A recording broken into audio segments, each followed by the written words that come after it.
এখন বাজে দুপুর 1টা থেকে ব্লগটা শুরু করছি। আজকে হচ্ছে সানডে, রবিবার 15 ডিসেম্বর।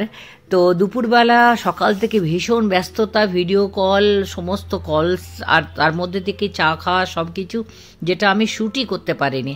এই সময় বেরোলাম যখন পুরো দোকান বন্ধ, তখন আমি বেরোলাম সবজি বাজার করতে। বাড়িতে সবজি বাজার নেই, আমাকে যেখান থেকে হোক সবজি কিনে নিতে হবে। সকালবেলা আমাদের ব্রেকফাস্ট হয়ে গেছে, আর দুপুর 1টার সময় আমি আর মিস্টার তিওয়ারি বেরোলাম যে দেখি যা সবজি পাওয়া যায়। তো সাইডে সাইডে বসে রয়েছে। সকালবেলা ভীষণ সবজি বাজারে ভিড় থাকে, কিন্তু তাই বলে 1টা-1.5টার সময় তো আর সবজি পাওয়া যাবে না, কিন্তু যা পাওয়া যায় এরকম একটা চিন্তা করে বেরিয়েছি বাড়ি থেকে। তো তাই চারপাশে দেখছি যে কি পাওয়া যায়, আর যা পাওয়া যায় সেটাই আমি নিয়ে নেব। আর দেখতে দেখতে যাই, আগে গিয়ে দেখি কোথায় পাওয়া যায়।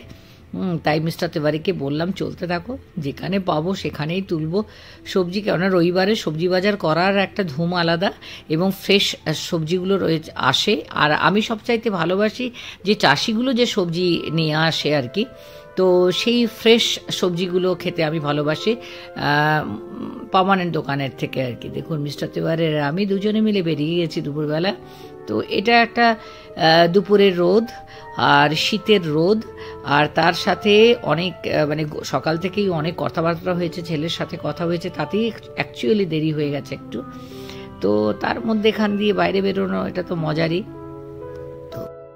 তো আমি কথা বলতে বলতে অনেক দূর এসে গেছি। এমন যেন না হয়ে থাকে যে ভালো সবজি নেওয়ার জন্য এত দূর গেলাম, মানে খুব ভালো পান খাওয়ার জন্য আমি ওয়েস্ট বেঙ্গল থেকে আমি বেনারস চলে গেলাম পানটা খেতে, কি ভালো পান খাবো। তো সেটা যেন না হয় যে খুব ভালো সবজি বাজার করতে গিয়ে এতটা গেলাম, হয়তো সস্তায় সবজি পেলাম, হয়তো চাষিদের কাছ থেকে ফ্রেশ সবজি পেলাম, কিন্তু পেট্রোল অনেকটা পুড়ে গেল। তো যাই হোক, সেটাই গল্প করছিলাম মিস্টার তিওয়ারির সাথে। তো এটা যেন না হয়। তো দেখতে দেখতে যাচ্ছি, এমন একটা জায়গায় যাচ্ছি আমাদের স্টেশনের ধারে, যেখানে বাঁকুড়া ডিস্ট্রিক্ট থেকে সবজি চাষিরা সবজি নিয়ে আসে এবং সেখানে সবজি বিক্রি করে। তো আমরা চললাম, সেখানেই কিনবো সবজি মন ভরে, দেখা যাক কি হয়। আর একটু একটু করে খিদে পাচ্ছে। সকালে যদিও আমরা ব্রেকফাস্ট করেছি, কিন্তু অনেকটা সময় হলো, আমরা কিন্তু শ্যুট পুরোটা করলেও অনেক সময় হলো বেরিয়েছি। তো এই যে রাস্তা দেখুন, এই রাস্তা ধরে আমরা যাচ্ছি। একটু মিষ্টি মিষ্টি রোদ, আর দুপুরের রোদ, আর বাজে কটা দেখুন 1টা 28। তো যেতে হবে, রাস্তা আছে সামনে, কোনো উপায় নেই। একটা সবজিওয়ালা রাস্তার ধারে নেই, অথচ অন্য সময় সকালে এলেই কিন্তু আমি পেতাম। এগুলো তো সবজি রাস্তায় বসে থাকে, ঠেলা থাকে, আর ঠেলাতেও সবজি ভালো পাওয়া যায়। আর পার্মানেন্ট দোকান তো রয়েইছে, সবগুলোই শাটার বন্ধ হয়ে গিয়েছে। তো ঠিক আছে, লেটস গো। এক একটা দিন এরকম একটু অনিয়ম হওয়াটাও খুব ভালো লাগে, জীবনে একটা অন্য স্বাদ পাওয়া যায়। এটা আমি একদম মেইন আসানসোল মার্কেট, যেটা একদম সবসময় ভিড়, তো সেইখান থেকে পেরোচ্ছি দুই পাশে। আর এই যে কিছু সবজি কিনেছি, আর তার মধ্যে বেশিরভাগই ফ্রুটস রয়েছে, এই যে পেয়ারা রয়েছে, হ্যাঁ, আর লেবু, পেয়ারা, মূলো, বেগুন, যেটা স্টেশনের ধারে পাওয়া যায় মোটামুটি ওইগুলো কিনলাম, শ্যুট করতে পারিনি, রেখে দিয়েছি। তো সেটা, আর এইবার সবজি বাজারে আপনি দেখুন কি কি কিনেছি। দেখুন, মধ্যেখানে শ্যুট করা হয়নি, কারণ বাজারে শ্যুট করা মুশকিল ছিল। একদম পাটা নামা সরাতে পারছি না, সামনেই রেখেছি যাতে গড়িয়ে সব পড়ে না যায়, সেই জন্য। আপনি দেখুন ফুলকপি, মেথি শাক, বাঁধাকপি, কুমড়ো, মানে সব, মূলো, প্রচুর সবজি। আমার পাটা স্টাক আপ হয়ে আছে, আমি পেছন দিকে রাখতে পারতাম, পেছন দিকে কিন্তু হাঁসের ডিম রেখেছি, হাঁসের ডিমও কিনেছি। তো সেই আর কি। আর পেছন দিকে সিটটাতে দেখাতে পারছি কিন্তু দেখুন, ওখানেও কিন্তু বেগুন টেগুন, মানে অনেক বেগুন কিনেছি। আরেকটা বেগুনের থোকা পেছন দিকে সিটে রেখেছি, সামনের দিকে কুলোয়নি বলে। সবজি বাজার করতে গিয়ে কিন্তু ওখানে একটু দুপুরবেলা খেয়ে নিয়েছিলাম, এসে ঘুম দিয়েছি। ঘুম থেকে উঠে দেখছি এখন বাজে সন্ধ্যে 7টা। আপনাদেরকে দেখাই, এই 7টার সময় আমরা উঠে চা করব। চাটা বসিয়ে ভাবলাম দেখাই সামনে কি সেন্সার, হ্যাঁ না সেন্সার লাইটটা জ্বলছে, চলো ঠিক আছে। কখনো কখনো বাসন টাসন ধুয়ে যাওয়ার সময় লাইটটিকে অফ করে দেয়।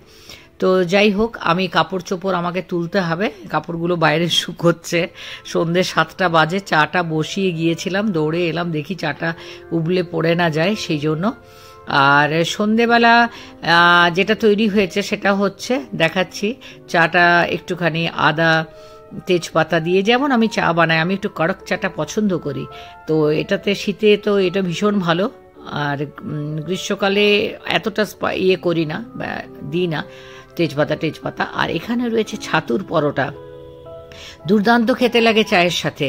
তো বেশ বড় বড় ছাতুর পরোটা খুব যত্ন করে বানিয়ে, আর বড় ক্যাসরলটা বের করে নিই, ওই জন্য ঢাকা দিয়ে ভালো করে রেখেছি। এটা চায়ের সাথে তিওয়ারিজি যদি চান তো, আমার হাজব্যান্ড আর কি, তাহলে খেতে পারেন, না হলে রাত্রিতেও, কারণ রাত্রিতেও এটা খেতে গেলে আমাকে একটা তরকারি করতে হবে, তো ঠিক আছে, কোনো ব্যাপার না। কিন্তু চায়ের সাথে ছাতুর পরোটা খেতে দুর্দান্ত লাগে সন্ধেবেলা। তো আর ছাতুর পরোটা, ফুলকপির পরোটা, মূলো দিয়ে পরোটা, এগুলো তো শীতকালের দারুণ স্টাফিং খাবার, মানে স্টাফড পরোটা আছে শীতকালের তো দারুণ খাবার। তো যাই হোক, চায়ের আমি খুব শৌখিন, সেটা বুঝতেই পারছেন আমার ব্লগ দেখে। আমি এবং মিস্টার তিওয়ারি দুজনেই চায়ের শৌখিন, চা ফুটতে লেগেছে। আর আজকে সকালবেলা বাইরেই খেয়ে নিয়েছিলাম, সেটা আর শ্যুট করা হয়নি। এসে এত ক্লান্ত যে ঘুমিয়ে পড়েছি, ঘুম থেকে এই উঠে পড়ে আমরা চলো চা আর এইটা বানিয়ে খাই। তো চায়ের পরত উপরে উঠে আসছে না, তার সাথে বেশ সন্ধ্যের আমেজ। আর একটু পরে রিলস করা শুরু করব, আর রিলস করা শুরু করে তারপর রাত্রিবেলা আমাদের স্ন্যাক্স হয়, যা হয়, মানে অ্যাকচুয়ালি আমরা কিন্তু জীবনটাকে বাঁচি।